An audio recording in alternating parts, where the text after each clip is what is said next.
In those 5 months, their forecast for inflation this year has gone from 2.6% to 3.2%. Obviously, you highlighted the fact that their growth forecast has halved from 2% to 1%. The IMF were very supportive of what we did in the budget last year to put the public finances back on a firm footing, and they were also very supportive of the fiscal rules that we announced, both to bring stability to the public finances. Despite the welfare reforms that were announced alongside the Spring Statement, they're expecting debt interest to be over 30 billion higher over the next 5 years. What happens when you put forward economic plans with less detail than a sixth form project? Rachel Reeves just found out the hard way as her interview spiralled into a brutal takedown that's sending shockwaves through Westminster. While Reeves promised bold solutions for Britain's struggling economy, her vague answers about the car industry and welfare reforms exposed a fundamental problem: grand promises backed by precious little substance. I'm breaking down exactly why economists are sounding the alarm about these half-baked proposals. Before we move on, I'd like to ask you a small favour. If you appreciate this content, please take a second to like this video and subscribe to the channel. Over 98% of you watch the videos without subscribing. It costs you nothing, but it makes a huge difference to us. So, did you click the subscribe button? Great, thank you so much. Now back to the video. We've got tariffs that are no doubt being announced later today.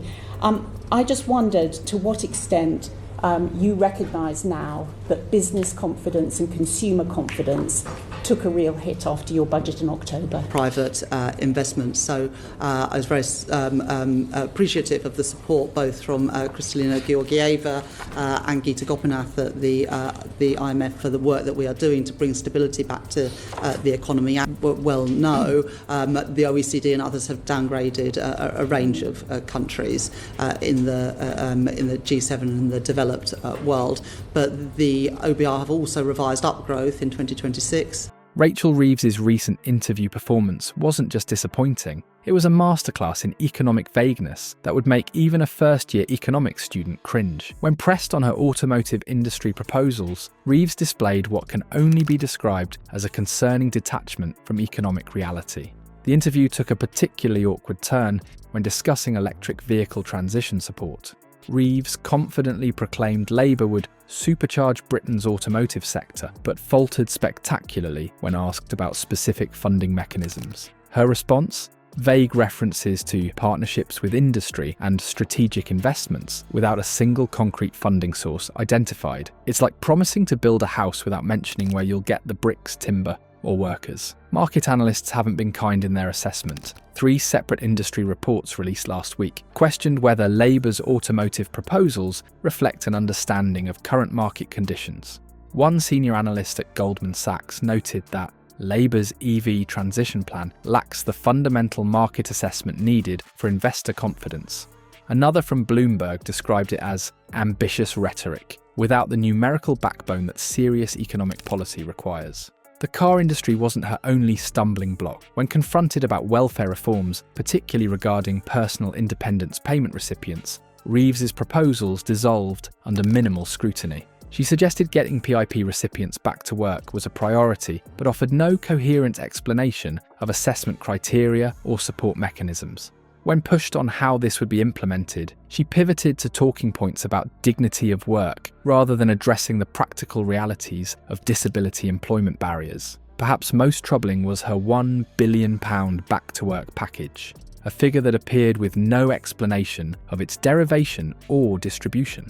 When asked directly where this funding would come from in an already strained fiscal environment, Reeves mentioned efficiency savings and economic growth dividends, the economic equivalent of finding money down the back of the sofa. These interview failures point to a broader credibility issue. Economic plans require precise calculations, realistic timelines, and clear funding mechanisms, not aspirational soundbites detached from fiscal reality.